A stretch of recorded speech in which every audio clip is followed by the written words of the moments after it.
Germany's foreign minister says that Turkey must comply with the terms of the 2016 migration deal that calls for it to stop migrants from crossing from its territory into the EU. This comes after Turkey deployed special forces to block the return of any migrants who've illegally entered the EU.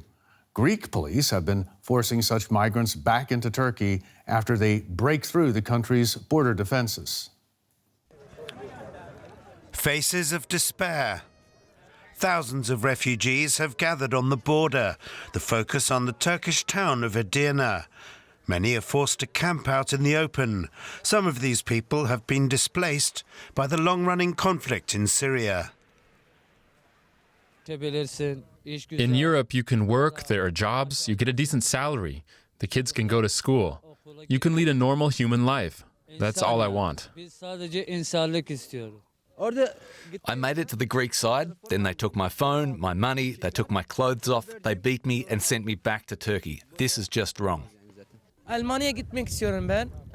We want to be able to breathe freely. When I was 12 years old, I had to leave school. My parents were killed in the war. Others have come from Afghanistan and Pakistan. They find shelter where they can, dozens crammed into this abandoned bus station. Turkey's president has carried out his threat to open the border to Europe if NATO did not back his military operation in northern Syria. The Red Crescent and Red Cross are helping out where they can on the ground, handing out food and water and providing basic shelter. We are ready to do whatever is needed to restore dignity, because what we are missing in this moment is the dignity for the human beings that are in the middle of this political game. We are ready to do whatever is necessary to provide dignity to those that are stuck at this moment in the no man's land. Ankara, for its part, is determined that those who do make it across to Greece will not be sent back into Turkish territory. 1,000 special forces officers are being deployed to the river on the border, fully equipped to prevent people being pushed back. Greece is equally determined to prevent a flood of new arrivals. The authorities say some 35,000 migrants have tried to cross illegally into Greek territory in the past week.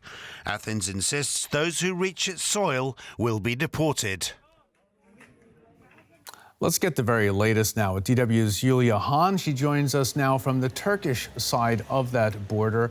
Good day to you, Yulia. Can you fill us in? What's the situation at the border where you are this morning?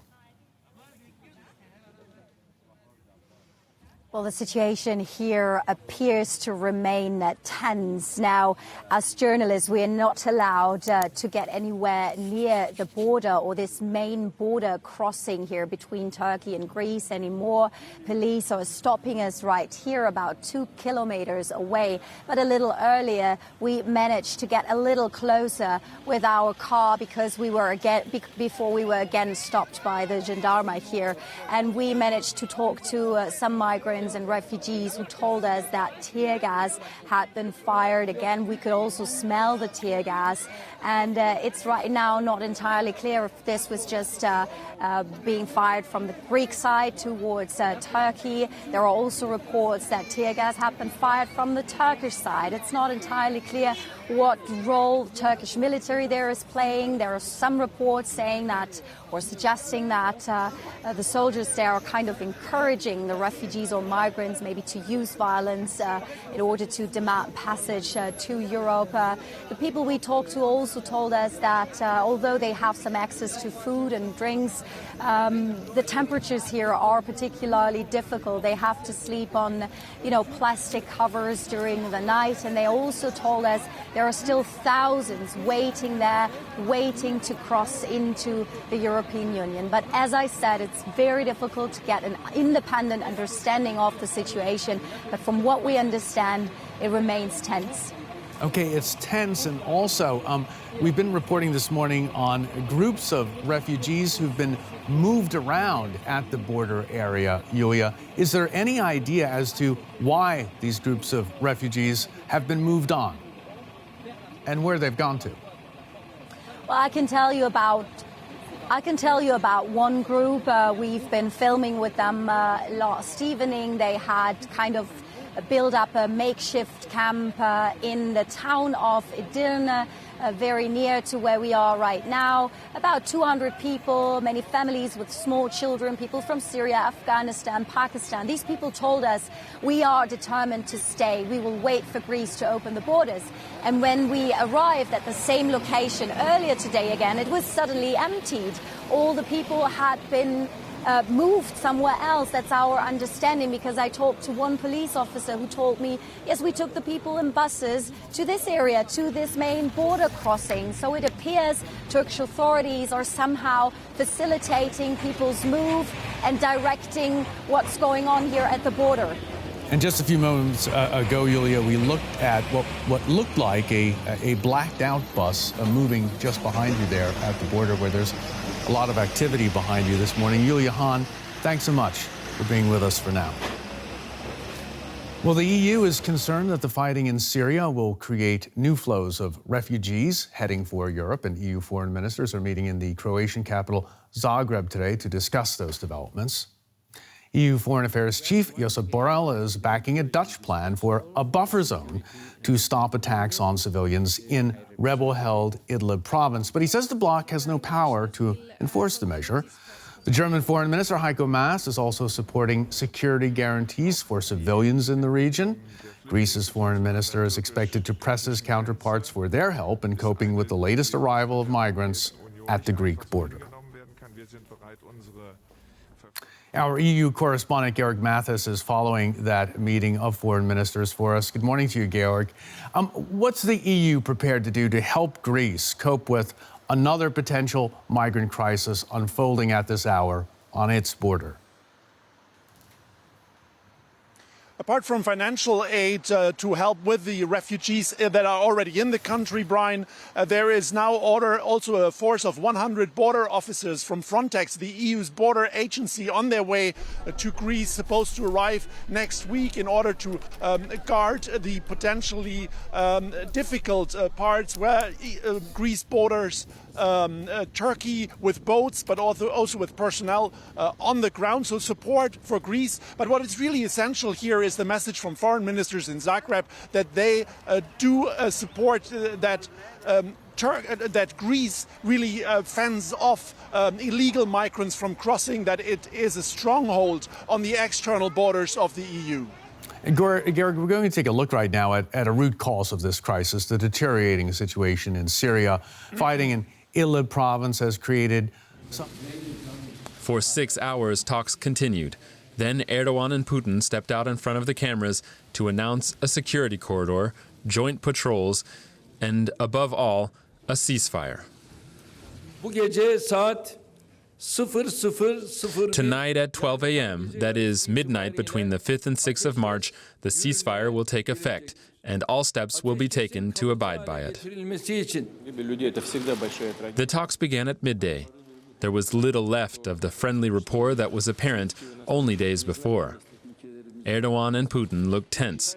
The situation is complicated. Russia and Turkey are at loggerheads in the Syrian province of Idlib. There, Syrian leader Assad's troops are fighting rebels with support from Russia. The rebels are supported by Turkish troops. But Erdogan and Putin say they are committed to de-escalation. We hope this agreement will lay a foundation for the suspension of fighting in Idlib. We hope to end the suffering of civilians there and to avoid a greater humanitarian crisis. It was the outcome of hours-long difficult negotiations. Now the ceasefire will face its big test, if and how long it can hold. Georg, this looks like a key ceasefire. How important do EU foreign ministers meeting there in Zagreb think the ceasefire is in helping reduce the flow of migrants heading towards the EU's external border? All foreign ministers I heard here on the second day of their meeting welcomed the idea, made, however, clear that it's, of course, necessary that this is a sustainable ceasefire, and they have to look at the details, how it actually works out throughout the course of the week, and to what extent it will then deliver easing of the humanitarian suffering you see in Syria. And that is why there's also financial aid, extra 170 million now on the table to aid people in Syria, 60 million directly in the region of Idlib. And the Dutch foreign minister arrived here this morning saying the buffer zone is a good idea. He likes the ceasefire, but it will also take a no-fly zone. Now, a number of foreign ministers like that idea too, but of course it is something that has to be channeled via the United Nations. You need a resolution for that, and for that you need Russia on board. So it's a complicated scenario where the EU really has no other say but put some moral pressure on the table or some ideas like that no-fly zone. Turkey has already been very specific. It says it wants the EU to offer it more political support, more financial support. Is it likely to get those things?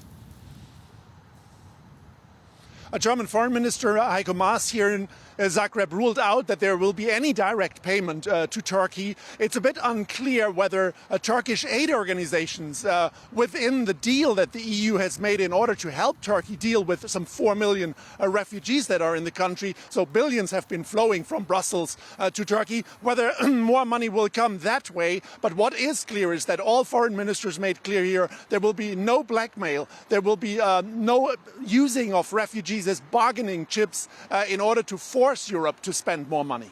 Some very clear signals from Zagreb. Georg, thanks so much for that.